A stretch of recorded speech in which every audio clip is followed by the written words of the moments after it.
नमस्कार, Radhe Radhe, good morning. आप सभी को एजुकेशन 365 पर पुनः स्वागत है। आज का इस वीडियो सेशन में आपको टोटल 16 सवाल देखने को मिलेगा, जिसमें से कुछ सवाल मैथ्स का होगा और कुछ सवाल रीजनिंग का होगा। इसलिए आप वीडियो को बिना स्किप करके फर्स्ट टू लास्ट देखिए। और अगर आपको वीडियो देखकर पसंद आए तो वीडियो पर लाइक, शेयर, कमेंट करना और चैनल को भी जरूर सब्सक्राइब कर देना है। चैनल सब्सक्राइब करने का आपका कोई खर्च नहीं करता है, बल्कि आपको एक फ़ायदा जरूर होता है कि जब भी हम नए वीडियो अपलोड करेंगे तब आपके वहाँ तुरंत से नोटिफिकेशन जा पहुँचेंगे और आप वीडियो को बिना मिस करके देख पाएंगे। और अगर आपका भाई, बहन, मित्र, रिश्तेदार कोई भी कॉम्पिटिटिव एग्जाम के लिए तैयारी कर रहे हो तो उनके साथ भी ये वीडियो फेसबुक या व्हाट्सएप के माध्यम से जरूर शेयर कर देना, ताकि इस तरह का सवाल आने पर कैसे हल निकालते हैं उनको भी पता चल सके, ठीक है। और अगर आप जो हाल फिलहाल में जो एसएससी जीडी के एग्जाम चल रहे हैं उसके लिए तैयारी कर रहे हो तो ये वीडियो आपके लिए बहुत कारगर साबित होगा। इसलिए वीडियो के अंत में ये जरूर बता देना कि आप में यहाँ पर 16 सवाल में से कितने सवालों का जवाब दे सकते हैं, ठीक है। तो अब हम वीडियो की ओर रुख करते हैं, देखते हैं आज के पहले प्रश्न में क्या पूछा है। ये रहा आज का पहला प्रश्न। Find the missing number in the given series. दी गई श्रृंखला में लूप संख्या ज्ञात कीजिए। मतलब यहाँ पर क्वेश्चन मार्क है, यहाँ पर क्या आएगा वही पता करना है। अब नंबर देखते हैं किस तरह से है।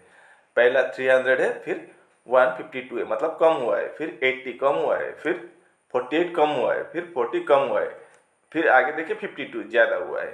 मतलब पहले कम होता जा रहा है, फिर बाद में बढ़ा हुआ है।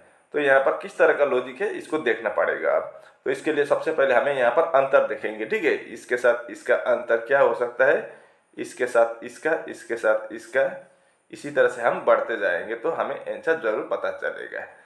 तो हमें 300 से 152 लाना है, तो हम एक काम करेंगे, डिवाइड बाई 2 कर देंगे। 300 को 2 से डिवाइड करेंगे तो कितना आएगा, 150 आएगा, 150। अब हमें लाना है 152, तो +2 कर देंगे तो 152 आ जाएगा।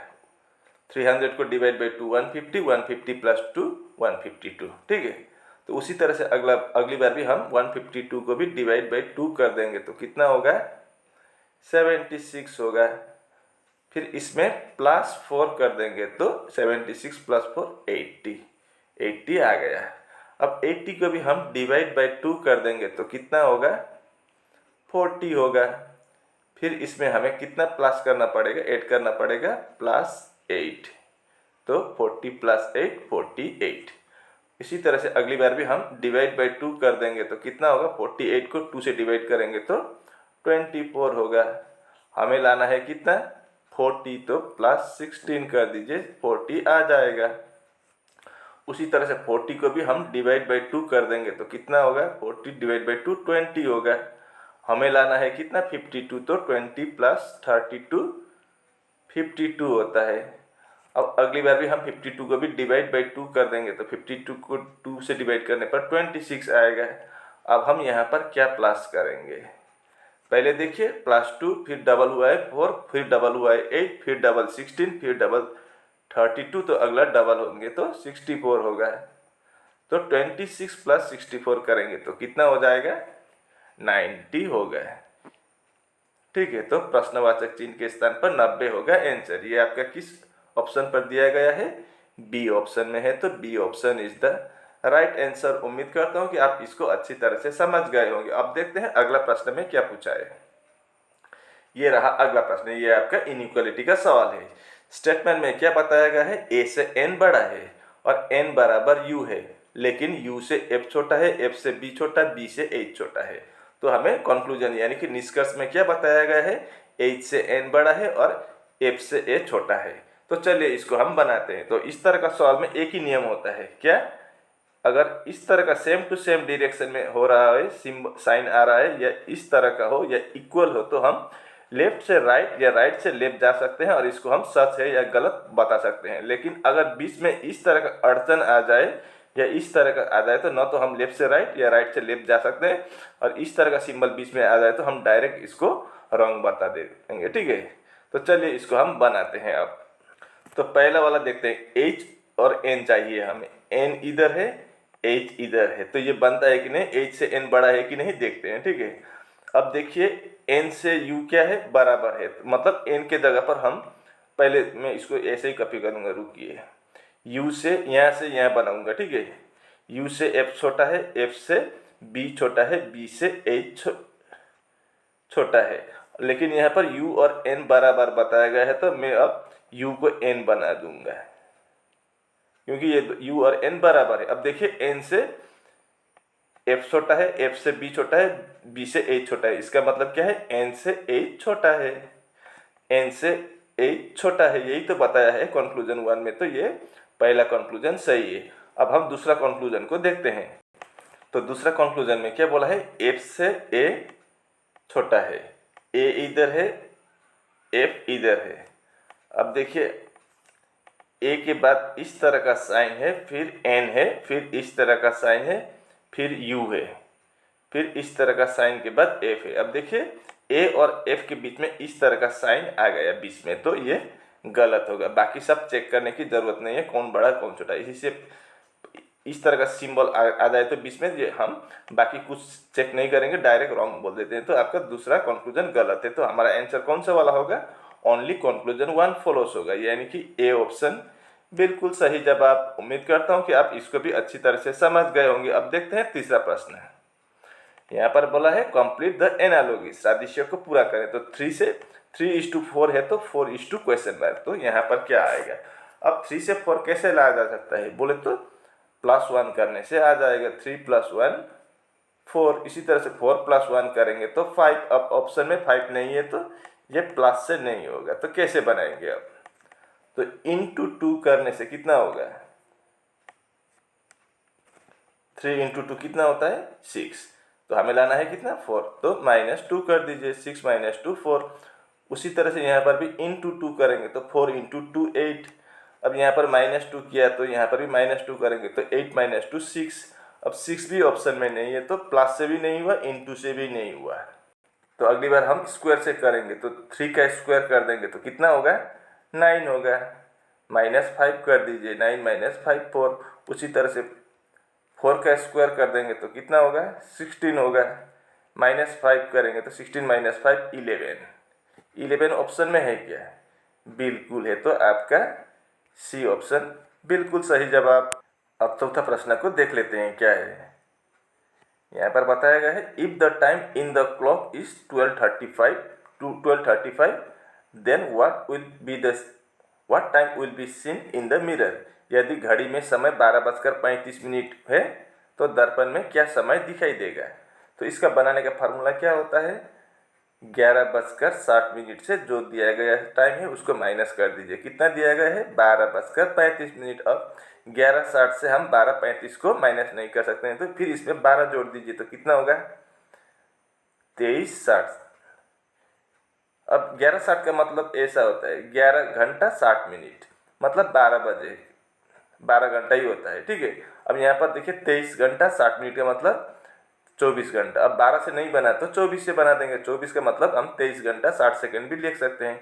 अब इससे हम दिया गया टाइम कितना है 12:35, इसको माइनस कर दीजिए, तो 60 से 35 मिनट करेंगे तो 25 होगा, और इधर 13 से 12 माइनस करेंगे तो 11 होगा, यानी कि 11:25 दिखाई देगा। अगर घड़ी में एक्चुअल टाइम 11:35 हुआ है तो दर्पण में 11:25 दिखाई देगा, ठीक है। तो आपका डी ऑप्शन बिल्कुल सही जवाब। अब इस प्रश्न को देखिए, arrange the following words according to English dictionary order. निम्नलिखित शब्दों को अंग्रेजी शब्दकोश के क्रम के अनुसार व्यवस्थित करें। तो इन पांचों को हमें सजाना है, तो इंग्लिश डिक्शनरी के अनुसार। तो पहले कौन सा वाला शब्द आएगा वही निकालना है, सीरियली इस तरह से, ठीक है। तो सबसे पहले हम ऑप्शन को देखेंगे ताकि जल्दी आंसर निकल सके। तो इसका मतलब या तो 3 नहीं तो 5 होगा, पहले 5 है और बाकी तीनों में 3 है, तो 5 इधर है और 3 इधर है, इन दोनों में से कोई एक आएगा पहले। तो कॉमन देखिए FL, उसके बाद क्या है, इधर A है इधर I है, तो A और I में क्या पहले आता है, A आता है, मतलब पहले 3 होगा, इसका मतलब A ऑप्शन नहीं होगा, इतना तो पता चला। इसी तरह से हम बनाते जाएंगे, जल्दी होगा, ठीक है। अब अगली बार क्या देखेंगे हम, यहाँ पर 5 है सेकंड में, सेकंड का नंबर देखेंगे, या तो दोनों में 2 है, इसका मतलब 2 नहीं तो 5 आएगा। अब कॉमन देखेंगे, FL कॉमन है, FL कॉमन है, उसके बाद क्या है, इधर E है इधर I है, तो E और I में क्या पहले आएगा, E आएगा, मतलब दूसरा नंबर 2 होगा, इसका मतलब B ऑप्शन भी नहीं होगा। अब C और D में से कोई एक होगा, तो तीसरे नंबर पर क्या है, 1 इधर 4 है, तो 1 और 4 में हम चेक करेंगे, 1 इधर है 4 इधर है, तो एफ एल कॉमन है दोनों में। उसके बाद इधर आई है इधर ई है, आई और ई में पहले ई आता है ABCD में, तो चौथा वाला होगा तीसरे स्थान पर। तो आपका डी ऑप्शन बिल्कुल सही जवाब। उम्मीद करता हूँ कि आप इसको अच्छी तरह से समझ गए होंगे। अब देखते हैं छठा प्रश्न है।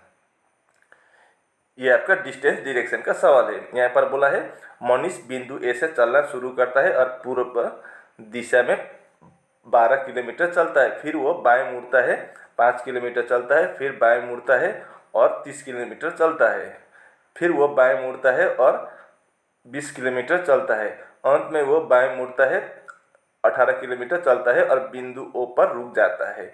वो अब उसे बिंदु ए पर वापस पहुंचने के लिए कितनी दूरी और किस दिशा में चलना चाहिए। तो चलिए इसको हम बनाते हैं, ठीक है। तो सबसे पहले क्या बोला है वो देखेंगे। Manish starts from point A, point A से मान लीजिए मनीष यहाँ है, एक मिनट, मनीष मान लीजिए यहाँ है मनीष पॉइंट ए पर, और यहाँ से क्या किया, चलना शुरू किया, ड्राइव्स 12 किलोमीटर टुवर्ड्स ईस्ट, पूरब के तरफ 12 किलोमीटर चलाया, इधर 12 किलोमीटर, ठीक है। उसके बाद क्या हुआ, ही then takes a left turn, जब इधर जा रहा था तो उसका लेफ्ट इधर हो गया ऊपर के तरफ, तो कितना चलाया फिर 5 किलोमीटर। अब 12 से छोटा लाइन खींचना, नहीं तो गड़बड़ हो जाएगा। मान लीजिए इतना में 5 है, ऊपर के तरफ जा रहा है, ठीक है, 5 kilometre. Then turns left and drives 30 kilometre, फिर लेफ्ट मुड़ा मतलब इधर आया, अब 30 किलोमीटर आया इधर। अब देखिए यहाँ से यहाँ सीधा इतना आया होता तो कितना होता है, यहाँ से यहाँ 12 किलोमीटर, क्योंकि यहाँ से यहाँ 12 है तो इसका सीधा ऊपर भी 12 होगा, लेकिन वो और ज़्यादा आया, यहाँ तक आया होता तो 15 होता, 20, तो यहाँ से यहाँ 15 मान लीजिए, इसका डबल कर दीजिए 30, यहाँ तक आ पहुँचा है इधर, तो यहाँ तक 12 होता है, ठीक है, सीधा सीधा, और यहाँ पर 20 होगा तो ये 15 होगा, क्योंकि ये टोटल 30 किलोमीटर आया है इस साइड बाएं की तरफ। अब देखिए आगे, ही then takes a left turn, फिर लेफ्ट, जब इधर आ रहा था तो इसका लेफ्ट नीचे के तरफ होगा। अब कितना चलाया फिर 20 किलोमीटर, तो मान लीजिए यहाँ ये 20 है, यहाँ से यहाँ कितना है 15 है, तो इसका थोड़ा लंबा खींच दीजिए, बस ये 20, लगभग 20, ठीक है। अब 20 किलोमीटर बाएं की तरफ फिर चलाया गाड़ी। उसके बाद ही takes a final left turn, जब इधर आ रहा था तो इसका लेफ्ट इधर हो गया, तो इधर लेफ्ट टर्न मुड़कर फिर अंतिम में 18 किलोमीटर चलाया। अब यहाँ से 18 कितना होगा वो पहले हम देखेंगे। अब देखिए मैंने पहले बताया था यहाँ से यहाँ 12 है, तो यह इसका सीधा यहाँ ऊपर भी यहाँ से यहाँ 12 होगा। अब ये टोटल कितना है 30 है, तो यहाँ से यहाँ 12 है, तो यहाँ से यहाँ 18 होगा, क्योंकि यहाँ से यहाँ 18 और यहाँ से यहाँ 12, टोटल 30 होगा। तो इसका सीधा नीचे खींच दीजिए यहाँ तक लाइन, ये आपका कितना हुआ, इधर 18 किलोमीटर लेफ्ट की तरफ आया, और and stop at point Q, और क्यू पॉइंट में आकर रुक गया है। अब हमें पूछा है how far and towards which direction should he now drive to reach point A again. अब उसे फिर ए पॉइंट तक जाने के लिए कितनी दूर और किस दिशा में जाना होगा वही निकलना है। तो ऊपर के तरफ जाना होगा, ऊपर मतलब नॉर्थ होता है, इसका मतलब सी और डी नहीं होगा। अब कितना जाना होगा वही हमको निकलना है। अब टोटल इतना यहाँ से यहाँ तक कितना है 20 है, और यहाँ से यहाँ कितना है 5 है, तो यहाँ से यहाँ कितना होगा 20 से टोटल से 5 माइनस कर दीजिए, तो यहाँ से यहाँ कितना होगा टोटल 15 किलोमीटर होगा, यानी कि ए ऑप्शन बिल्कुल सही जवाब। उम्मीद करता हूँ कि आप इसको भी अच्छी तरह से समझ गए होंगे। अब देखते हैं अगला प्रश्न में क्या पूछा है। ये रहा अगला प्रश्न, ये भी आपका मैथ्स का है, पहले तक रीजनिंग का चल रहा था। अब यहाँ पर बताया गया है एक व्यक्ति 60 किलोमीटर की दूरी 30 किलोमीटर प्रति घंटा की गति से, फिर 30 किलोमीटर की दूरी 60 किलोमीटर प्रति घंटा की गति से, और अंत में 45 किलोमीटर की दूरी 90 किलोमीटर प्रति घंटा की गति से तय करता है। पूरी यात्रा के दौरान लिए औसत गति किलोमीटर प्रति घंटा में क्या है। तो चलिए इसको हम निकालते हैं। तो पहली बार कितना चलाया, 60 किलोमीटर चला, किस स्पीड में, 30 किलोमीटर पर आवर। तो पहले 60 किलोमीटर चलाया है, ठीक है। कितने स्पीड में, 30 किलोमीटर प्रति घंटा में। इसका मतलब 60 किलोमीटर 30 किलोमीटर प्रति घंटा की स्पीड से चलाया है, तो ये 30 से 60 को डिवाइड कर दीजिए तो कितना आएगा, 2 आएगा।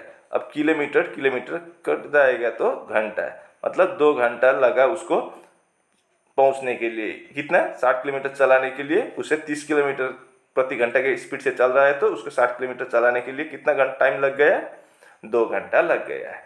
अब उसी तरह से अगला भी बनाएंगे। अगला कितना है, 30 किलोमीटर, 60 नहीं 30 हो गया। 30 किलोमीटर चलाया उसने किस स्पीड में, 60 किलोमीटर प्रति घंटा के स्पीड से। इसका मतलब आधा घंटा चलाया है।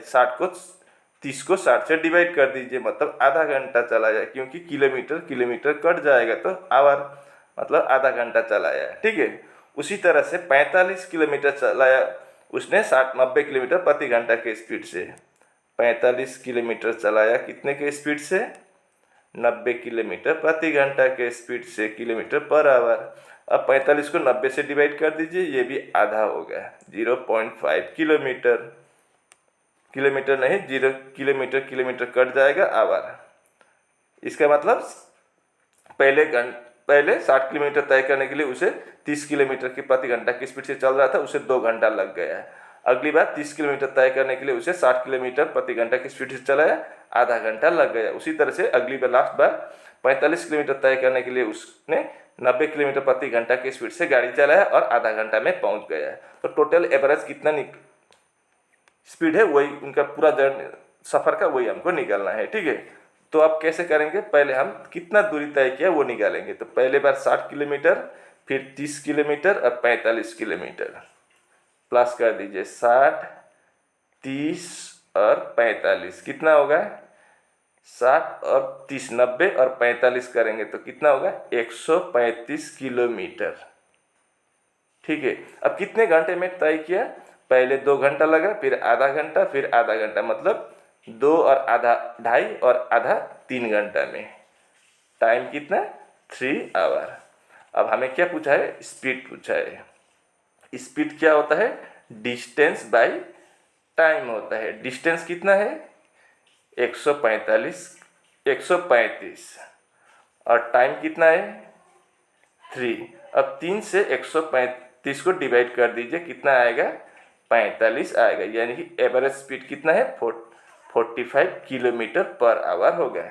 ये आपका सी ऑप्शन में दिया हुआ है, तो C option is the correct answer. उम्मीद करता हूँ कि आप इसको भी अच्छी तरह से समझ गए होंगे। अब देखते हैं अगला प्रश्न में क्या पूछा है।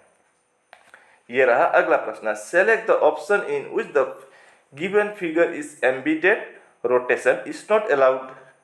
वो विकल्प चुने जो जिसमें दी गई आकृति अंतर्निहित है, घूर्णन की अनुमति नहीं है। मतलब ये वाला सिंबल आपका 4 विकल्पों में से किस में है, लेकिन जैसा है उसी पोजीशन में होना चाहिए, इसको आप घुमा फिरा के नहीं बना सकेंगे, जैसा है वैसा ही। तो यहाँ पर तो इस तरह का ये आधा सर्कल, हाफ सर्कल यहाँ पर दिख रहा है, लेकिन ये इस तरह से खड़ा हुआ है, ऐसा नहीं होना चाहिए, ऐसा होना चाहिए हॉरिजॉन्टल, तो ये नहीं होगा। अब यहाँ पर तो इस तरह का हाफ नहीं है, इधर है, लेकिन ये साइड से घूम रहा है, तो ये भी नहीं होगा। तीसरा में देखिए, इधर है और खड़ा है, ऐसे ये भी नहीं होगा। अब चौथा में देखिए, अब साइड का तीर छोड़ दीजिए, लेकिन यहाँ जो मैंने कलर किया वो देखिए, और नीचे के तरफ ऐसा है, तो सेम टू सेम इधर है और ये है। तो आपका डी ऑप्शन बिल्कुल सही जवाब, ठीक है। तो अगला प्रश्न को भी देख लेते हैं। यहाँ पर बोला है select the Venn diagram that best illustrates the relationship between the following class. इनके बीच हमें वेन डायग्राम निकालना है। तो किस किस के बीच में निकालना है, रोज, फ्लावर और बियर यानी कि भालू। तो ऐसा होगा, यहाँ पर देखिए। अब पहले हम फ्लावर बनाएंगे, ठीक है, फूल। अब ये रोज क्या होता है, फूल के अंदर ही आएंगे। हर रोज फूल ही होता है, कोई रोज फल नहीं होता है, या जानवर या कोई पेड़ पक्षी नहीं होता है। हर रोज क्या होता है, फ्लावर होता है। तो रोज फ्लावर के अंदर आएंगे। और ये लेकिन ये बियर अलग है, ये एक एनिमल है। तो ऐसा होगा। तो इस तरह का फिगर आपको डी ऑप्शन में दिख रहा है, तो डी ऑप्शन बिल्कुल सही जवाब। उम्मीद करता हूं कि आप इसको भी अच्छी तरह से समझ गए होंगे। अब देखते हैं अगला प्रश्न। यहाँ पर क्या बोला है, ये आपका मैथ्स का सवाल है। यहाँ पर बोला है 400 पेन 1200 रुपये प्रति 100 के भाव से खरीदे गए और 900 रुपये के लाभ पर बेचे गए। पेन के प्रति दर्जन विक्रय मूल्य ज्ञात कीजिए। 400 pens were bought at ₹1200 per 100 and were sold at a profit of 900 rupees. Find the selling price in rupees per dozen of pens. यहाँ पर क्या बोला है, 100 कलम का दाम, पेन का दाम कितना है, 1200 है। तो 400 खरीदना है तो 4 से इंटू कर दीजिए, तो कितना होगा, 100 का 1200 है तो 400 के लिए इंटू 4 कर दीजिए, तो 12 इंटू 4 48, 4800 रुपये होगा 400 पेन का मूल्य। और फिर उसमें उसने लाभ कमाया है, प्रॉफिट कितना, 900 रुपया। तो यहाँ पर 900 भी जोड़ दीजिए, तो टोटल कितना में बेचा है वो पता चलेगा। अब 0 0 9 8 17 हासिल 1 4 और 1 5, 5700 रुपये में बेचा है। खरीदा था कितने में, 4800 में, बेचा है 5700 में। ठीक है, अब हमें एक दर्जन का दाम कितना होगा वही निकलना है। अब यहाँ पर ये कि 5700 में बेचा है कितना पेन, 400 पेन। तो 400 पेन इक्वल टू कितना है, 5700 है। लेकिन हमें एक दर्जन का पूछा है, एक दर्जन का मतलब 12 पीस होता है। तो 12 पीस का मूल्य कितना होगा, 5700 इंटू 12, ये 400 नीचे आ जाएगा। अब ऊपर का 2 जीरो, नीचे का 2 जीरो कटेगा। अब 4 से हम 12 को 3 बार काट सकते हैं, तो 57 इंटू 3 कितना होगा, 57 इंटू 3 बचा है सिर्फ। तो 7 इंटू 3 21 का 1 carry over 2, 5 into 3 15 plus 2 17, 171 rupees होगा 12 कलम का दाम, यानी कि ए ऑप्शन बिल्कुल सही जवाब। अब देखते हैं अगला प्रश्न। यहाँ पर बोला है a man sold an article for ₹221, thereby gaining 10.5%. The cost price of the article in rupees was। एक व्यक्ति ने एक वस्तु को 221 रुपये में बेचा है, जिसमें उसे 10.5% का लाभ हुआ।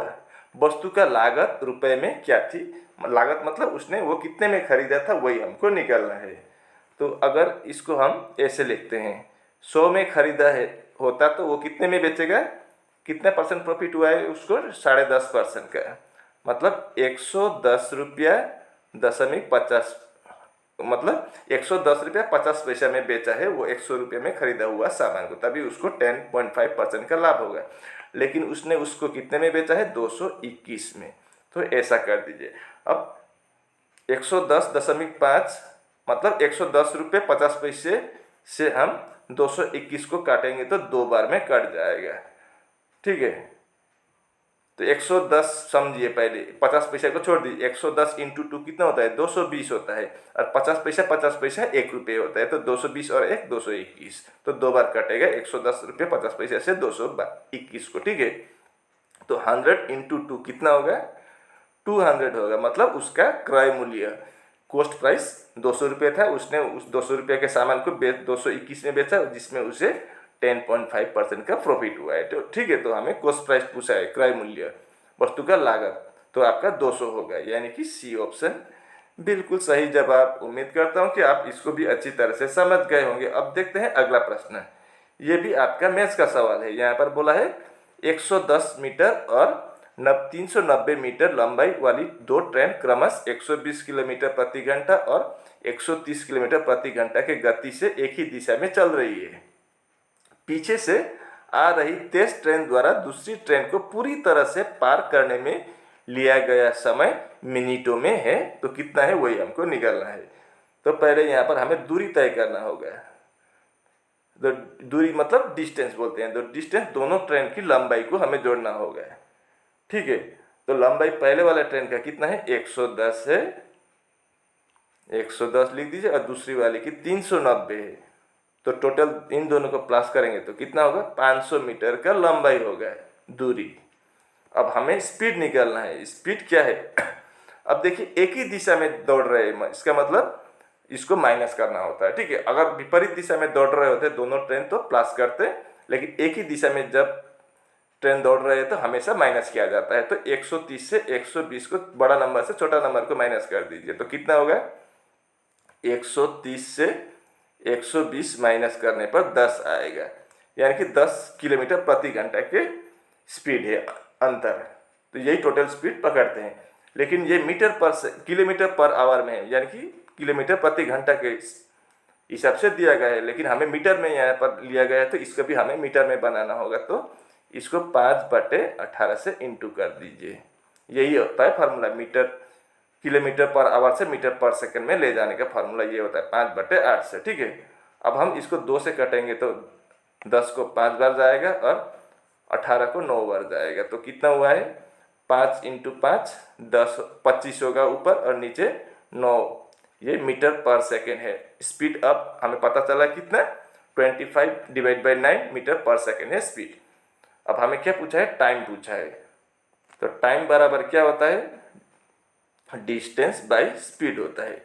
अब डिस्टेंस कितना है 500 है और स्पीड कितना है 25/9 है।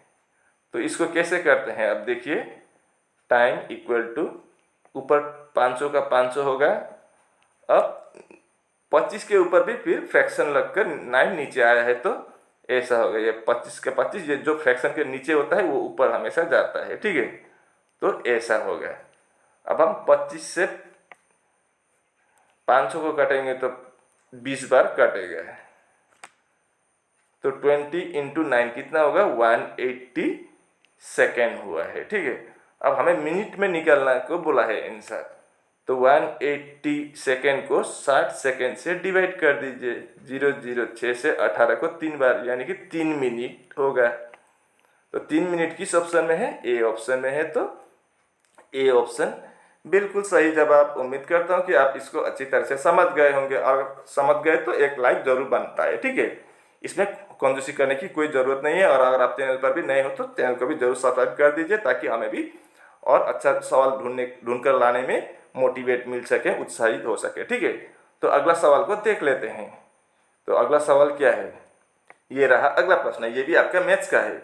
The simple interest on a principal amount in rupees is 168 rupees for a period of 8 years at the rate of 4% per annum. The principal amount in rupees is, मूलधन रुपए में, पर 8 वर्षों की अवधि के लिए 4% प्रति वर्ष की दर से साधारण ब्याज 168 रुपये है। मूलधन रुपए में है, तो मूलधन हमें निकालना है, यानी कि प्रिंसिपल कितना होगा। तो इसका फार्मूला पहले हमें याद करना होगा। फार्मूला क्या है इसका, simple interest equal to PRT divide by 100, ठीक है। हमें निकालना है प्रिंसिपल। PRT का मतलब पहले जानिए, P का मतलब प्रिंसिपल, R का मतलब रेट ब्याज दर, और T का मतलब टाइम, कितने वर्ष के लिए लिया गया है। तो हमें क्या निकालना है, प्रिंसिपल निकालना है। तो प्रिंसिपल इक्वल टू क्या होगा, SI into 100 divide by rate into T। अब इनका वैल्यू हम लिख देंगे। सिंपल इंटरेस्ट कितना है, कहाँ गया, 168 रुपये है, 168 लिख दीजिए इंटू 100। अब नीचे क्या है, आर, रेट कितना है 4% है, तो 4, टाइम कितना है कितने वर्ष के लिए 8, तो 8 लिख दीजिए। अब हम 8 से 116 को 2 बार और 8 को 1 बार, यानी कि 21 बार कर सकते हैं। अब हम 4 से 100 को 25 बार कर सकते हैं, तो कितना बचा है 21 इंटू 25, तो कितना होगा आंसर 1 × 5, यानी कि लास्ट में 5 होगा। तो आपका डी ऑप्शन में लास्ट में 5 है, तो 525 होगा इसका आंसर। ये आपका किस ऑप्शन में दिया गया है, डी ऑप्शन में है, तो D option is the right answer. उम्मीद करता हूँ कि आप इसको भी अच्छी तरह से समझ गए होंगे। अब देखते हैं अगला प्रश्न, fill in the blanks to make the series logically complete. श्रृंखला को तार्किक रूप से पूर्ण बनाने के लिए रिक्त स्थान भरें। तो टोटल कितने हैं, हम ज़्यादातर इस तरह से करते हैं, तो बनता है कि उस तरह से बनता है कि नहीं, देखते हैं। 1 2 3 4 5 6 7 8 9 10 11 12, तो 12 होता है तो हम क्या करते हैं 3:4 या 4:3 ऐसे करते हैं, ठीक है, इंटू। लेकिन यहाँ पर शायद ऐसे नहीं हो सकता है, तो चलिए देखते हैं। पहले हम एक काम करेंगे, यहाँ ए के आगे क्या है, देखिए क्या है, ए के आगे एन, तो ए के आगे एन लिख के देखते हैं। अब एन के आगे क्या है, एम है, एन के आगे एम, तो एन के आगे हम यहाँ पर भी एम लिख देंगे। अब एम के आगे क्या है, बी है, एम के आगे बी है। अब बी के आगे क्या है, टी है, तो बी के आगे टी लिख देंगे। अब टी के आगे क्या आया, ए, तो टी के आगे ए, और ए के आगे क्या है, एन, तो एन। अब देखते हैं किस तरह का है, N A T B M, N A T B M. अब इधर का अधूरा छोड़ दिया कन्फ्यूज करने के लिए, देखा कैसे कभी कभी टेंशन कर देते हैं। अब यहाँ पर N A B T M इसी तरह से कंटिन्यू होता सीरीज, लेकिन हमें कंफ्यूज करने के लिए आधा देख के छोड़ दिया है। कभी कभी ऐसे भी दे देते हैं, इसलिए हमें सतर्क रहना चाहिए, ठीक है। तो हमने क्या क्या लिखा देखते हैं, एन लिखा, फिर ए एम टी और एन। ये आपका किस ऑप्शन में है, ए ऑप्शन में, ऊपर ही दिख रहा है, तो आपका ए ऑप्शन बिल्कुल सही जवाब। अब अगला सवाल को देखते हैं, यहाँ पर क्या बोला है। ये आपका सीटिंग अरेंजमेंट का सवाल है। आप चाहे तो इसको स्क्रीनशॉट लेके भी खुद भी ट्राई कर सकते हैं। मैं इसको अंग्रेजी सवाल से बनाता हूँ, ठीक है। तो यहाँ पर कितने लोग बोला है, 7 लोग है, 7 पीपल। 7 पीपल, ये लोग are sitting in a row facing उत्तर के तरफ मुंह करके एक पंक्ति में बैठे हुए हैं। Only 3 people sits to the left of T. T के लेफ्ट में कितने लोग हैं, 3 लोग हैं, 1 2 3। तो टी यहाँ चौथे स्थान पर होंगे। इसका मतलब अगर टी के लेफ्ट में सिर्फ 3 लोग हैं तो बाकी 3 लोग टी के राइट साइड में होंगे, ऐसे। अब only B seats to the right of A, सिर्फ बी ए के राइट में है, तो ए यहाँ होगा। अब ए के राइट में सिर्फ बी, ऐसा होगा। Only 3 people seats between A and S. A और एस के बीच में कितने लोग हैं, सिर्फ 3 लोग, 1 2 3 छोड़ के एस का स्थान यहाँ हो जाएगा। अब आगे बोला है L sits at some place to the left of N. L कहाँ पर है, L sits at some place to the left, N के लेफ्ट में है L, but at some place to the right of M. लेकिन M के right में किसी एक जगह पर है, तो एम एल और एन में एम लेफ्ट में होगा, तो एम इधर होगा और एल यहाँ होगा और एन यहाँ होगा, बस बन गया। अब पूछा है how many people seats between M and N. M और एन के बीच कितने लोग बैठे हुए हैं, तो 1 2 3 लोग बैठे हुए हैं, तो 3 कहाँ पर दिया गया है, ए ऑप्शन में है, तो ए ऑप्शन बिल्कुल सही जवाब। उम्मीद करता हूँ कि आप इसको अच्छी तरह से समझ गए होंगे। अब देखते हैं अगला प्रश्न। अगला प्रश्न ये आपका थोड़ा हार्ड सवाल है, इसको देखिए, मैं इसको अच्छी तरह से आपको समझाऊंगा, ठीक है। अगर आप चाहे तो इसका स्क्रीनशॉट लेके भी खुद ट्राई कर सकते हैं। अगर मैथ्स नहीं आता है तो यहीं पर अच्छी तरह से देख लेना, ध्यान से आपको समझ में आ जाएगा। मैं जितना हो सके आपको समझाने के प्रयास करूंगा, ठीक है। तो ध्यान से देखिए, यहाँ पर बोला है there are 44 members in group A. तो पहले हम ग्रुप ए को ए लिख देंगे। अगला है 26 members in group B. Group B भी है तो ग्रुप बी बी लिख दिया है। And 45 members in group C. Group C भी है, इसमें 45 मेंबर्स है। All the members of this groups went to a restaurant. सभी सदस्य एक रेस्टोरेंट में चले गए। The average amount spend on each member अब group A B and C is इतना इतना इतना। मतलब सभी ग्रुप में एवरेज अमाउंट कितना खर्च किया है, ए ग्रुप वाले ने कितना खर्च किया, 403 रुपये खर्च किया, और बी वाले ग्रुप में कितना खर्च किया, 383 रुपये, 383 रुपीज़, और सी वाले ग्रुप ने 228 रुपया खर्च किया। एवरेज बोला है यहाँ पर, तो टोटल कितना खर्च किया वो निकालना होगा। तो ए ग्रुप में कितने लोग थे, 44, तो इंटू 44 कीजिए। और बी ग्रुप में कितने लोग हैं, 26 लोग हैं, तो इंटू 26 कर दीजिए। टोटल खर्च कितना किया बी ग्रुप ने पता चलेगा। और सी ग्रुप में कितने हैं, 45 लोग हैं, तो इंटू 45 कर दीजिए। तो टोटल कितने खर्च किया सी ग्रुप ने वो निकलेगा। तो 403 इंटू 44 करेंगे तो आपका आता है कितना, 17,732 रुपये। ये ए ग्रुप का टोटल खर्च है। एक का निकालेंगे तो 403 रुपये होगा। और बी ग्रुप का खर्च कितना होगा, ₹958 होगा। और सी ग्रुप का खर्च कितना होगा, 228 इंटू 45 करेंगे तो ₹10,260 होंगे। ठीक है, अब हमें टोटल एवरेज में निकालेंगे तो कितना खर्च है वही हमको एवरेज में निकालना होगा। तो टोटल एवरेज में निकालने के लिए क्या करना पड़ेगा, इनके साथ इसको प्लस, इसके साथ इसको प्लस, और कितने लोग हैं वो निकालना पड़ेगा। तो पहले रुपए को निकालेंगे, 17,732 प्लस 9,958 प्लस 10,260 प्लस करेंगे तो कितना होगा, 37,950 होगा। अब कितने लोग में निकलना पड़ेगा बोले तो 44 लोग हैं, 26 लोग हैं और 45 लोग हैं। तो टोटल कितना होगा, 44 और 26 प्लस करेंगे तो 44 के साथ 6 50 और 20 70, 70 और 45 करेंगे तो 115 लोग हैं टोटल, और खर्च किया कितना, 37,950। तो एवरेज कितना होगा, अब 37,950 को डिवाइड कर दीजिए किससे, 115 से।